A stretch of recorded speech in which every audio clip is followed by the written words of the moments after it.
Même quand l'homme dit « c'est fini », Dieu dit « j'ai commencé ». Frères et sœurs bien-aimés, aujourd'hui, je m'adresse à ceux qui se sentent coincés, à toi qui regardes autour de toi et qui ne vois aucune sortie, à toi qui prie, qui jeûne, mais qui a l'impression que rien ne bouge.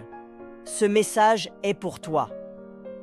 Nous allons parler de ces moments où tout semble bloqué, ces saisons où les portes sont fermées, où les prières paraissent sans réponse, où l'espoir s'essouffle.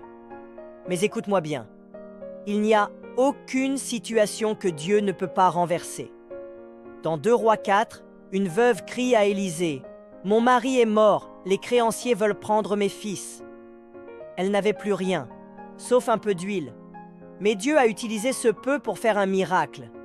Ce qui semblait être la fin, Dieu en a fait un nouveau commencement. Ce que tu appelles sans issue, Dieu l'appelle terrain de miracle. 1. Arrête de te focaliser sur ce qui te manque. Beaucoup regardent ce qu'ils n'ont pas, ce qu'ils ont perdu. Mais Dieu te demande aujourd'hui, qu'as-tu dans ta maison? Même si c'est petit, Dieu peut le multiplier. Moïse avait un simple bâton. David avait une fronde. La veuve avait un peu d'huile. Dieu n'a pas besoin de beaucoup pour tout changer. Zacharie 4, verset 10. Qui méprise le jour des petits commencements? 2. Apprends à parler à ta montagne. Jésus a dit dans Marc 11, verset 23, « Si quelqu'un dit à cette montagne, « ôte-toi de là, et jette-toi dans la mer », il verra s'accomplir ce qu'il dit. » Tu dois parler avec foi, déclarer que ton Dieu est plus grand que tes obstacles. Arrête de décrire la situation, commence à la prophétiser. Dis, « Cette maladie ne me détruira pas. Cette dette ne m'écrasera pas. Cette solitude ne m'anéantira pas, car mon Dieu est le Dieu des retournements. » 3. Briser le doute par la foi. Le doute est une prison. La foi est une clé. Dans Jean 11, Lazare est mort depuis 4 jours. Tout le monde dit, il sent déjà. Mais Jésus dit, si tu crois, tu verras la gloire de Dieu. Même si ça sent mauvais, même si c'est trop tard aux yeux des hommes, Dieu n'a pas dit son dernier mot. 4. Fais de la louange. Ton arme, Paul et Silas, dans Actes 16, étaient en prison. Pas d'issue, liés, battus, enfermés.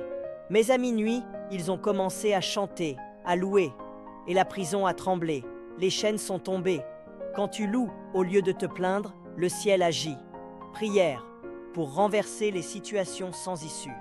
Seigneur mon Dieu, je viens devant toi avec ma fatigue, mes larmes, mes blocages. Il y a des choses que je ne comprends pas, des situations qui me dépassent. Mais aujourd'hui, je choisis de croire que tu es plus grand que tout ce qui me fait face. Seigneur, tu es le Dieu du renversement. Là où je vois une impasse, toi, tu vois un passage.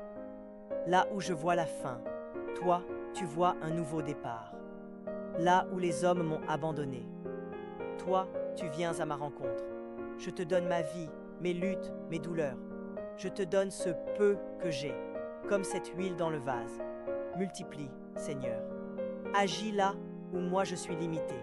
Interviens là où les médecins ont dit qu'il n'y a plus rien à faire. Ouvre les portes que je ne peux plus ouvrir. Je proclame que tu es mon chemin même dans le désert. Je déclare que ma situation change, non par ma force, mais par ton esprit. Et je te louerai, même dans la douleur, car je sais que tu transformes les croix en résurrection. Merci Seigneur, parce que le miracle commence maintenant. Au nom puissant de Jésus-Christ. Amen. Si cette prière t'a touché, abonne-toi maintenant à cette chaîne. Active la cloche pour ne manquer aucun message, aucune prière. Ici, nous prions, nous grandissons et nous voyons Dieu renverser l'impossible. Que Dieu te bénisse.